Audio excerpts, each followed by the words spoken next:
जानवरों में जो अहम मसला है वो है हवाने की बीमारियां, जिसके ऊपर मैं आपसे कुछ 3-4 गुजारिशात करना चाहता हूँ, जिन पर आप अमल करेंगे तो इंशाल्लाह हवाने की बीमारियों से आपकी जान छूट जाएगी। कि आप जो बंदा जानवर का दूध निकालता है उसके हाथ जो है वो साफ सुथरे हों, यानी वो साबुन के साथ धोए और उसके नाखून जो है कटे हुए हों।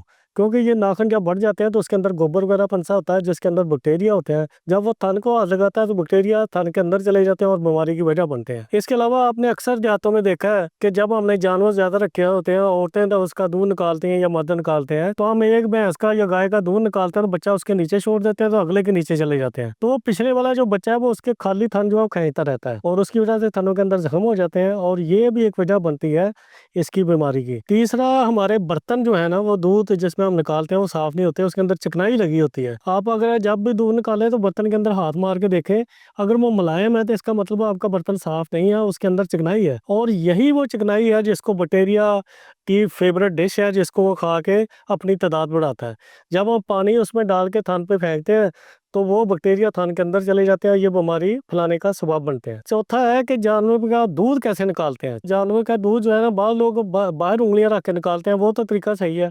बाद लोग अंगूठा अंदर फोल्ड करके दूध निकालते हैं, जिसकी वजह से अंगूठे की हड्डी जो है थन को लगती है और थन जो है जख्म हो जाता है, और ये बैक्टीरिया उसकी वजह से भी अंदर जाके इस बीमारी का फैलाने का सबब बनते हैं। यानी ये वो बातें हैं जिससे फिर शेड के अंदर गोबर की सफाई ना होना, पेशाब की सफाई ना होना, ये भी इसकी वजूहात में है। इसको हम कंट्रोल कैसे कर सकते हैं? तो इसमें सबसे पहले ये है कि बच्चा जो है उसको दूध माँ का पहले जितना पिलाना है वो पिला लें, बाद में ना छोड़ें, तो आप इस बीमारी को कंट्रोल कर सकते हैं। दूसरी बात है कि बंदा जो दूध निकालता है उसके हाथ साफ सुथरे हो, नाखून कटे हुए हो, और बर्तन आपका जो है ना उसको अच्छी तरह साफ करें, जब हाथ लगाएं तो वो खुरदरा बर्तन हो। तो इस बीमारी को कंट्रोल करने में आपको काफ़ी हद तक मदद मिल सकती है।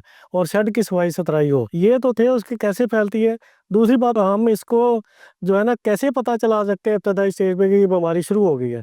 अगर उसका पता चल जाए तो इलाज यकीनी होता है। वो ये है कि आप सर्फ का पानी ले लें, सर्फ जो हम कपड़े धोने वाला है, उसमें 1 लीटर पानी लें, उसमें 3 से 4 चमचियाँ जो है सर्फ की ले लें, उसको अच्छी तरह से घोल लें, और एक 4 खानों वाली प्लास्टिक की ट्रे ले लें। आप 2 चमचियाँ वो सर्फ वाला पानी ले लें, हर थान का अलहदा-अलहदा से एक 4 खाने वाली ट्रे है, उसमें 2 चमचियाँ सरफ वाला पानी लें, 2 चमचियाँ दूध ले लें। अगर उसके अंदर धागे बन जाएँ या फुट्टियाँ बन जाए या वो गोंद की तरह जम जाए, तो इसका मतलब है कि इसके अंदर मास्टाइटिस है, यानी अंदर मौजूद है लेकिन अभी बाहर नज़र नहीं आ रही। तो आप इस स्टेज पे उसको कंट्रोल आसानी से कर सकते हैं।